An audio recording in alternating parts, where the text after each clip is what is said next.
हाँ जी। जीत गया ना भारत भारत भारत।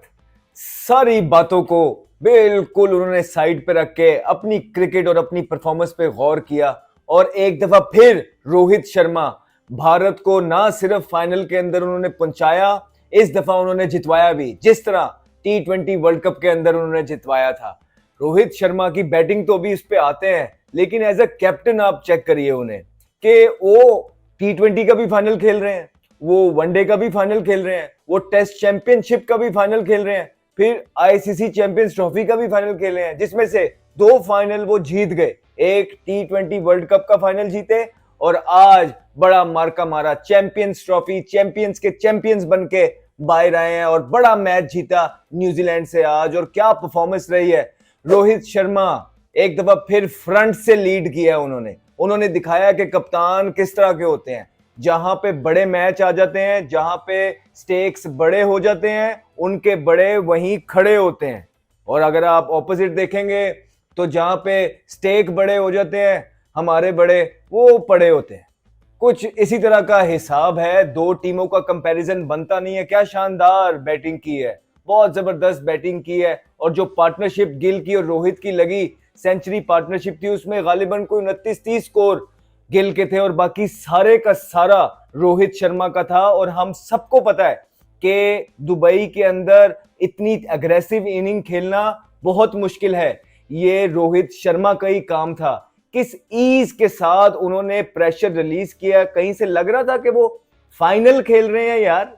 इतना बड़ा मैच, इतना प्रेशर मैच, कहीं लगा कि उनकी टांगे कांप रही हैं, कहीं लगा कि उन्होंने ठक्का लगा लिया है। नहीं, उन्होंने अटैक किया। हालांकि पूरी दुनिया उनको ये मशवरा दे रही थी कि रोहित शर्मा को चाहिए कि थोड़ा सा लंबा जाए, लेकिन उनका एक जो टेम्पलेट था, उन्होंने अपने आप को राइट प्रूव किया।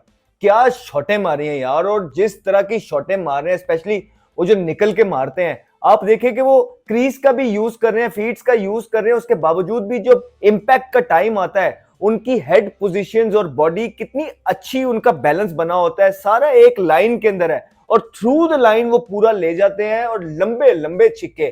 फिर जब वो फीड्स का यूज करते हैं, बॉलर थोड़ी सी अपनी लाइन पीछे खेलता है और इतना स्ट्रांग आई है इनकी, इतने क्विक हैंड्स हैं इनके, वहीं खड़े खड़े मिड विकेट के ऊपर से छिक्का मार देते हैं। और इस टाइम पे फिर बॉलर क्या करे, फिर बॉलर इतना अंडर प्रेशर हो जाता है कि उनको बुरे बॉल भी करता है। आज तो हमें स्कूप भी देखने को मिला। फिर जब स्पिनर आए, स्पिनर्स को भी आड़े हाथों लिया। मुश्किल पिच था स्पिनर्स के लिए। न्यूजीलैंड के स्पिनर्स ने अच्छी बॉलिंग की है, लेकिन जब तक रोहित शर्मा खेल रहे थे, उन्होंने क्या इम्प्रोवाइजेशन की है, क्या उन्होंने मजेस्टिक इनिंग खेली है। और वो जो भारतीय क्राउड भरा हुआ था दुबई के अंदर, उनको एंटरटेन किया है।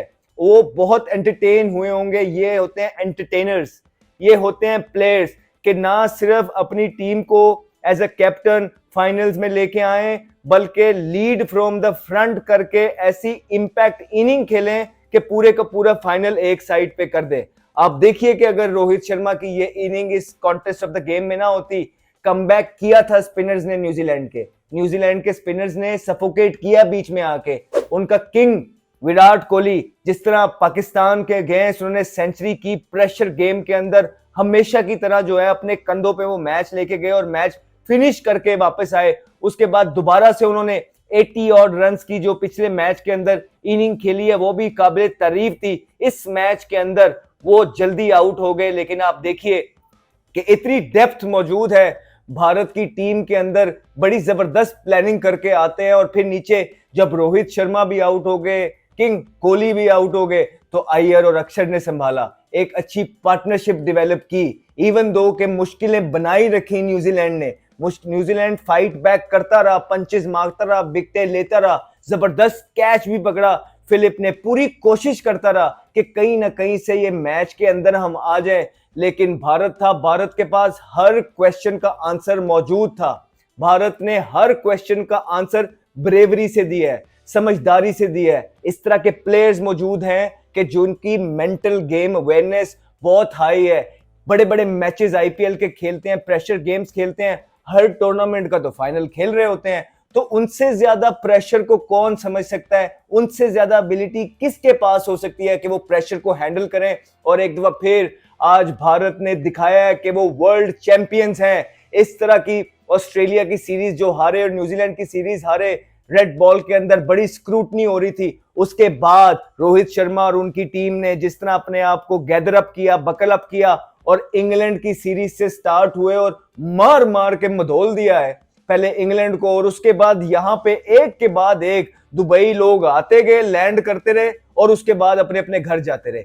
जो भी दुबई आया है वहां लैंड किया, उसके बाद दोबारा से अपने घर, फिर कोई आया लैंड किया, वो भी दोबारा अपने घर। तो एक घर बना लिया उन्होंने अपना दुबई को, और वहां जो जो भी आ रहा था उसके बाद डायरेक्ट पैक पैक करके उनको अपने अपने घर भिजवाते रहे, और अकेला बादशाहों की तरह खड़ा हो गया इस मैदान में। बड़े मैच का बड़ा मार्का मारा है, बड़े मैच के बड़े प्लेयर्स हैं सारे, और फिर कुछ लोग अभी भी बातें कर रहे हैं, कुछ लोग नुक्ताचीनी करने की कोशिश करते हैं और जो ड्यू क्रेडिट होता है प्लेयर्स का वो नहीं देते हैं। कुछ लोग कह रहे हैं कि देखें भारत को बड़ा एडवांटेज मिला, भारत तो वहीं पे रहा, वहीं पे खाया, वहीं पे पिया, हर टीम ट्रैवल करके आती थी और वो भारत को वहां खेलती थी, भारत के पास एडवांटेज था।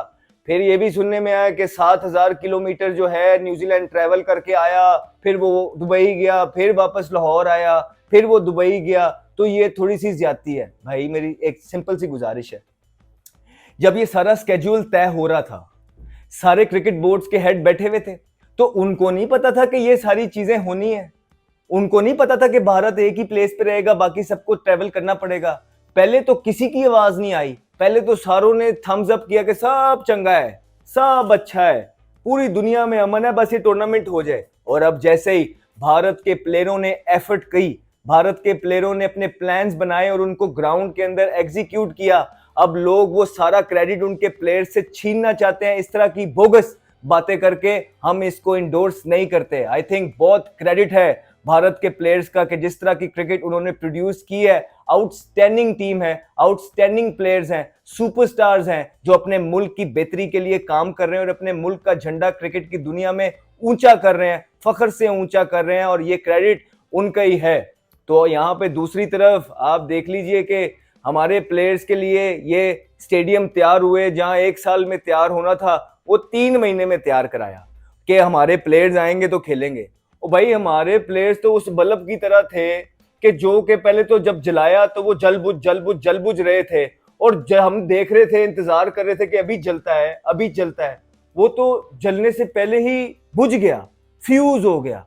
तो जब वो बल्ब ही फ्यूज हो गया है तो ये स्टेडियम का क्या फायदा होना था अरबों रुपया लगा के, क्योंकि आपने वो बल्ब ही ठीक नहीं लगाया हुआ। आप बल्ब तो पहले ठीक लगाएं जो फ्यूज ना हो, जो थोड़ी देर निकाल तो जाए। आपका बल्ब चलने से पहले फ्यूज होता है, और फिर जो बल्ब शाइन कर रहे होते हैं, जोरों शोरों से जल रहे होते हैं, फिर जब उनकी तारीफ करते हैं या वो अच्छा खेलते हैं तो उसमें भी आप कीड़े निकालने लग जाते हैं। यूं दूसरों के लिए बातें करने से कुछ नहीं होगा, अपने आप को देखना है, अपने गिरेबान के अंदर देखना है कि हम वो क्या चीजें हैं जो गलत कर रहे हैं, सीखना है। आप वही 2 प्लेयर्स जो दो इवेंट से आपकी जो टीम क्वालिफाई तक कर नहीं सकी, लोगों को, आपके प्लेयर्स को 8-8 इवेंट मिले, लेकिन आपके कान पे जूं नहीं रेंग रही है, वही प्लेयर्स आप उठा के दोबारा सिलेक्ट कर रहे हैं। इस तरह की बोगस परफॉर्मेंस के बाद भी आपने उन्हीं प्लेयर्स को दोबारा से सिलेक्ट कर दिया है। आपने वनडे वालों को T20 में डाल दिया, T20 वाले को वनडे में डाल दिया। आप देखेंगे कि ये एक एक मैच में परफॉर्मेंस करेंगे,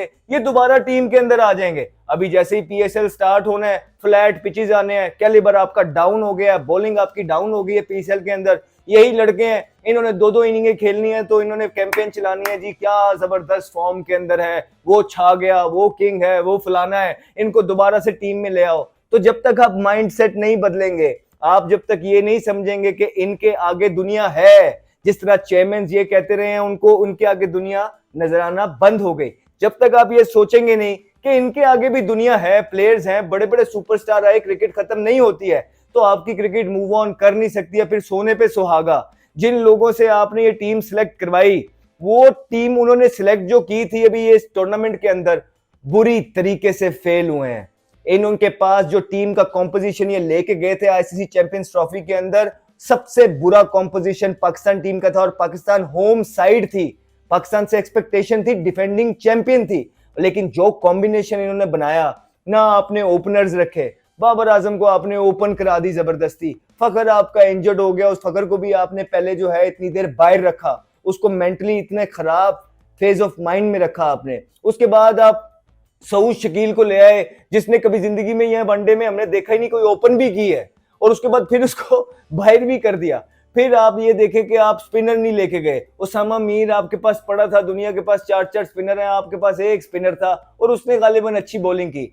ऑलराउंडर आप किसी और पे इन्वेस्टमेंट कर रहे थे, ले आप फहीम अशरफ को आए। इसी तरह आपकी फास्ट बॉलिंग का भी हाल है सारा। तो ये चीजें जिन्होंने सिलेक्ट की थी उनसे दोबारा से आपने न्यूजीलैंड की टीम भी सिलेक्ट करा दी है, तो आप और उन्होंने भी वही प्लेयर सिलेक्ट कर दिए। आप किस तरह चाहते हैं कि आपकी क्रिकेट इंप्रूव होगी? आपकी क्रिकेट इंप्रूव यूं नहीं होगी, माइंडफुल डिसीजंस लेने से इंप्रूव होगी, मेरिट को लेके आने से इंप्रूव होगी। डोमेस्टिक का स्ट्रक्चर बेहतर करना पड़ेगा, लोग मेरिट पे लाने पड़ेंगे, बच्चों को अपॉर्चुनिटी देनी पड़ेगी, तभी आपकी क्रिकेट आगे जाएगी। फिर हम जब बात करते हैं कि आप देखें दूसरों से सीखना चाहिए, आपके नेबरिंग कंट्री है भाई, इसी के साथ मुकाबला था ना। पाकिस्तान की अवाम चाहती है कि आप भारत से जीते, इसी तरह भारत की अवाम चाहती है आप पाकिस्तान से ना हारें, तो इन्हीं से आपका मुकाबला कराना है ना। आप उनकी रैंकिंग देखें, भारत की आप परफॉर्मेंसेस देखें, आप देखें उनकी टेस्ट की परफॉर्मेंसेस, टेस्ट चैंपियनशिप का फाइनल खेलते हैं, T20 का फाइनल जीता, वनडे के अंदर ये चैंपियंस ट्रॉफी जीते, वनडे के फाइनल में पहुंचे। दूसरी तरफ आप क्वालिफाई भी नहीं कर पाते हैं कहीं पे, छोड़ें आप टेस्ट क्रिकेट को, वनडे क्रिकेट को और सारी चीजों को, आप कहीं भी नहीं है ना, आप 3 में है ना 13 में है, लेकिन आप जो है ना तब्दीली लेके आना पसंद कर नहीं रहे हैं। तो जब आप कंपैरिजन करते हैं तो कंपैरिजन देखें ना, आपकी टीम बॉटम पे है, सिंपल सी बात है, और दूसरी टीम जिस भारत के साथ आपने सारी जिंदगी कंपैरिजन किए हैं वो टॉप पे है। तो इसमें मानने वाली बात है, इसमें छुपाने वाली क्या बात है? रैंकिंग, स्टैट्स, प्लेयर्स की जो है ना performances, stars, superstars, merit, domestic cricket structure, ये सबके सामने है, ढका छुपा तो है नहीं। तो फिर ये मानने वाली बातें, और अपना स्ट्रक्चर ठीक करना है, हमने अपने आप को बेहतर करना है, दूसरों को नीचा नहीं गिराना, अपने आप को ऊपर उठाना है, तभी आपकी तरक्की होगी। जब तक आप इस माइंडसेट से नहीं निकलेंगे ब्लेम गेम्स की, जब तक आप यारी दोस्ती से नहीं निकलेंगे, मेरिट पे काम नहीं करेंगे, नेपोटिज्म बंद नहीं करेंगे, तब तक आपकी क्रिकेट ऊपर नहीं जाएगी। आप देख लें, सचिन तेंदुलकर है, ग्रेट प्लेयर है, उनके बेटे को आपने देखा है कि भारत की तरफ से मौका मिल जाए, उनको तो वो लीग मुंबई इंडियन नहीं खिलाता, हालांकि ठीक बॉलर है वो, लेकिन मुंबई इंडियन नहीं उनको खिलाता। अब वीरेंद्र सहवाग देख ले, चैंपियन प्लेयर है, कहाँ है उनके बेटे? द्राविड बड़ा अच्छा खेलता है उनका बेटा, लेकिन कहाँ है? कहीं भी नहीं है। लक्ष्मण बड़े जबरदस्त प्लेयर है, कहाँ है? सुनील गावस्कर, ये सारे लोग बड़े बड़े प्लेयर हैं, लेकिन इनके बच्चे, इनके ताए चाचे, ये टीम में नहीं लेके आते हैं। और दूसरी तरफ आप अपने मुल्क का जरा हाल देखिए कि किन के कौन कौन से रिश्तेदार खेल रहे हैं, तो फिर आपकी क्रिकेट का यही हाल होगा। फिर आप बुरा ना मनाएं इन चीजों का, फिर आप ये ना कहें कि आप बड़े पैट्रियोटिक है, फिर आप ये ना कहें कि आपसे ज्यादा मुल्क से प्यार कोई नहीं करता, फिर आप ये ना कहें कि आपको सब पता है। बिकॉज जब जब आप लोगों के हाथ में चीजें आई हैं, आप लोगों ने पाकिस्तान टीम का बेड़ा गर्क किया है, कुछ ने अंदर आके, कुछ ने बाहर से ही, वो जो अंदर आते हैं उनके दोस्त यार होते हैं, तो ये मिल के चलते हैं। तो जब यूं चीजें आप आगे बढ़ाएंगे, कभी भी आपकी टीम का फायदा नहीं हो सकता। आई थिंक डिजर्व्ड विनर है भारत, जितनी तारीफ की जाए उनकी कम है। उनके स्टार प्लेयर्स हमेशा आईसीसी के इवेंट से पहले अपने आप को तैयार करते और आते हैं। विराट कोहली देख लें, इससे पहले चैंपियंस ट्रॉफी से पहले लोग बातें कर रहे थे कि उनकी फॉर्म नहीं है। आप देखें, भारत जो आज फाइनल उठाया है उसमें विराट कोहली का बहुत अहम रोल है, चाहे वो as a senior player ground में खड़े होना, चाहे वो रोहित के साथ प्लानिंग करना, चाहे वो अंदर खड़े होकर पाकिस्तान के प्रेशर गेम में मेक श्योर करना के फिनिश करना, चाहे वो उसके बाद 80 करना, ये सारी चीजें जो हैं आपके सीनियर प्लेयर्स उनके करके दे रहे हैं। वेयरएज आपके सीनियर प्लेयर्स जो हैं सिवाय लड़ाई झगड़े के, पावर के नशों के, और कुछ वो करके दे नहीं रहे हैं। बातें जितनी मर्जी उनसे करवा लें, लेकिन जहां परफॉर्मेंस की बारी आती है वहां एक्सक्यूज आ जाता है कि ये मसला हो गया, ये मसला हो गया, ये मसला हो गया, ये हालात है। So the best team has won today। आज जो हम पहले दिन से कहते आ रहे हैं कि भारत हॉट फेवरेट है, भारत जीतेगा, और आज भारत ने हमारी बातों पे अपनी परफॉर्मेंसेस से स्टैंप लगा दी है। बहुत बहुत मुबारक हो तमाम हिंदुस्तानी फैंस को, तमाम भारतीय फैंस को, जो भारत की टीम के फैंस हैं और पूरी दुनिया में बसते हैं। आप सबको बहुत मुबारक हो, आपके प्लेयर्स ने आपका सर एक दफा फिर फख्र से बुलंद कर दिया है। हम क्या ही बात होती कि हमें भी ये मौका मिले कि हम अपने पाकिस्तानी प्लेयर्स के लिए इस तरह की बातें कर रहे हो, इस तरह की वीडियोस बना रहे हो, तारीफों के पुल बांध रहे हो और खुल के तारीफ करें, लेकिन अनफॉर्चुनेटली पिछले 5-6 सालों से इस तरह मौका आ नहीं रहा है। और वही प्लेयर्स बार बार खेली जा रहे हैं और उनको हटाया भी नहीं जा रहा है। वल्लाह आलम पीछे क्या चक्कर है क्या नहीं, लेकिन जान तक रही आज की बात, Bharat played tremendously well, fight की है न्यूजीलैंड ने, ब्रेसवेल नीचे से अच्छा खेले हैं, स्पिनर्स ने अच्छी बॉलिंग की है, सेंटनर ने अच्छी कप्तानी की है, लेकिन wasn't enough for mighty India. Mighty India ने एक दफा फिर शो किया that why they are world champions, क्योंकि उनके पास हर एक सवाल का जवाब मौजूद है। Well done, congratulation, enjoy the night, take care, bye bye. Henry, and he's got pumped for a big one. Talented young man, Ahmed Shahzad.